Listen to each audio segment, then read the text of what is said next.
हैं। देखो question number 11 में क्या है, by selling 45 lemons a vendor loses a sum equal to the selling price of 3 lemon. मतलब एक वेंडर अगर 45 लेमन बेचता है तो उसको जो लॉस होगा वो 3 लेमन का सेलिंग प्राइस के इक्वल होगा। तो हमसे पूछा है लॉस परसेंट। तो पहले हम लोग क्या करेंगे, इसका एक लेमन का सेलिंग प्राइस को कुछ मान लेंगे।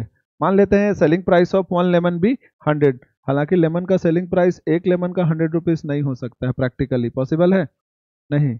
एक लेमन का कितना प्राइस होता है जनरली, 5 10 ऐसे होता है ना। लेकिन हम लोग यहाँ पे क्या ले रहे हैं, 100 ले रहे हैं। तो लिखेंगे let SP of 1 lemon be 100। तो एक लेमन का सेलिंग प्राइस कितना है, 100 रुपीज़ है।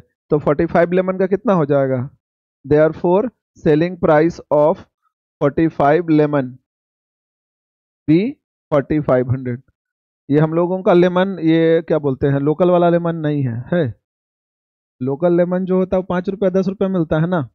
तो ये लोकल लेमन हम लोग का नहीं है। कहाँ का लेमन है ये, तो बता, अंबानी का घर का ये इम्पोर्टेड लेमन है ना, इसलिए 100 रुपया इसका प्राइस है। तो सेलिंग प्राइस ऑफ 45 लेमन है 4500। और यहाँ पे ध्यान से देखो, इसको लॉस कितना हो रहा है, equal to selling price of 3 lemon. मतलब 3 लेमन का जो सेलिंग प्राइस है उसके इक्वल उसको लॉस हो रहा है। तो लॉस लिखेंगे, and loss is equal to कितना हो जाएगा, सेलिंग प्राइस ऑफ 3 लेमन्स। ये इसका सेलिंग प्राइस है। तो 3 लेमन का सेलिंग प्राइस कितना हो जाएगा, 300 होगा ना। अब देखो यहाँ पर इसको सेलिंग प्राइस है 4500, लॉस हो रहा है 300, तो कॉस्ट प्राइस मिलेगा कि नहीं मिलेगा, मिल जाएगा। तो हम लोग क्या लिखेंगे, therefore cost price is equal to कितना हो जाएगा, सेलिंग प्राइस प्लस लॉस। क्योंकि जो लॉस होता है उसको सेलिंग प्राइस के साथ ऐड करेंगे तब हमको कॉस्ट प्राइस मिलेगा। तो सेलिंग प्राइस कितना है यहाँ पे, और लॉस 300। तो कॉस्ट प्राइस कितना हो गया, 4800। यहाँ तक क्लियर है। अब देखो यहाँ पे सेलिंग प्राइस कितना है 4500, लॉस कितना है, और कॉस्ट प्राइस 4800। हम लोगों को निकालना क्या है, लॉस परसेंट। और लॉस परसेंट का फॉर्मूला, लॉस परसेंट जब होता है या लॉस होता है तो लॉस के लिए हम लोग कौन सा फॉर्मूला यूज करते हैं, SP is equal to CP minus CP of loss percent. ठीक है, हम लोग शुरुआत से एक ही फॉर्मूला का यूज कर रहे हैं और सारा प्रॉब्लम बना रहे हैं ना। और ऐसे जनरली प्रॉफिट एंड लॉस में टोटल 7-8 फॉर्मूला यूज होता है, लेकिन हम लोग मैक्सिमम कितना फॉर्मूला यूज कर रहे हैं, सिर्फ एक फॉर्मूला। प्रॉफिट अगर होगा तो यहाँ पे प्लस कर देंगे और लॉस के जगह में प्रॉफिट परसेंट, और अगर लॉस होता है तो माइनस करेंगे और लॉस परसेंट लिखेंगे। करेंगे ना, समझ में आ रहा है कि नहीं। हाँ, तो अब यहाँ पे सेलिंग प्राइस हम लोगों का कितना है, यहाँ पे देखो 4500। तो सेलिंग प्राइस के नीचे हम लोग 4500 लिखेंगे इस तरीके से।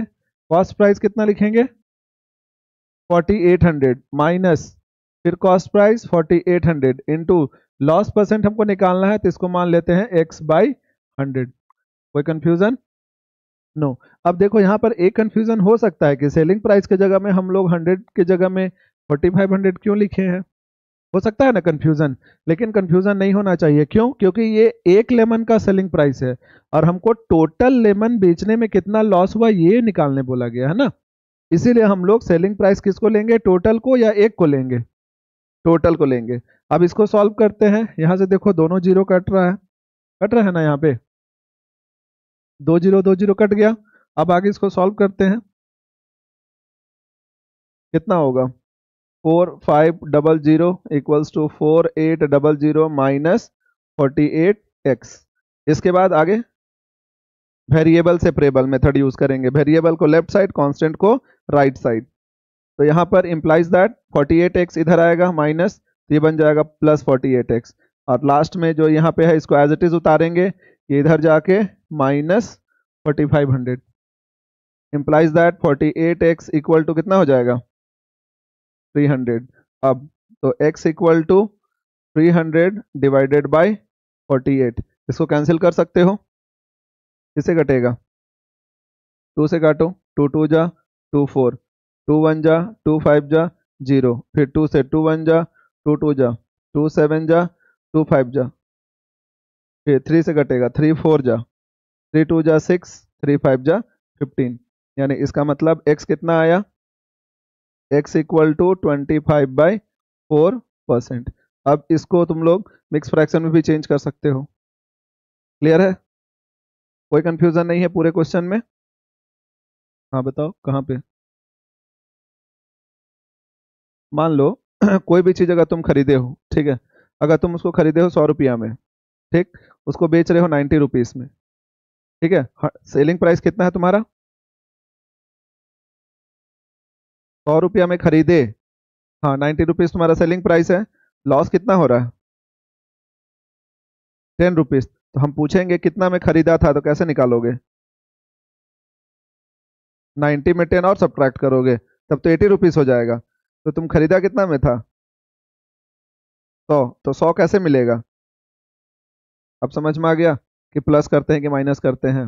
हाँ, तो जब हम लोगों को लॉस होता है तो कॉस्ट प्राइस निकालने के लिए सेलिंग प्राइस में हम लोग लॉस को क्या करते हैं, ऐड करते हैं, और जब प्रॉफिट होगा तो उसमें कॉस्ट प्राइस निकालना हो तो सेलिंग प्राइस में प्रॉफिट को माइनस करते हैं। और ये याद नहीं रखना, ये प्रैक्टिकली सोचना है हम लोगों को। अगर प्रैक्टिकली सोचोगे तो ये सब क्वेश्चन बहुत आसानी से समझ में आता है और बनता है। क्लियर है।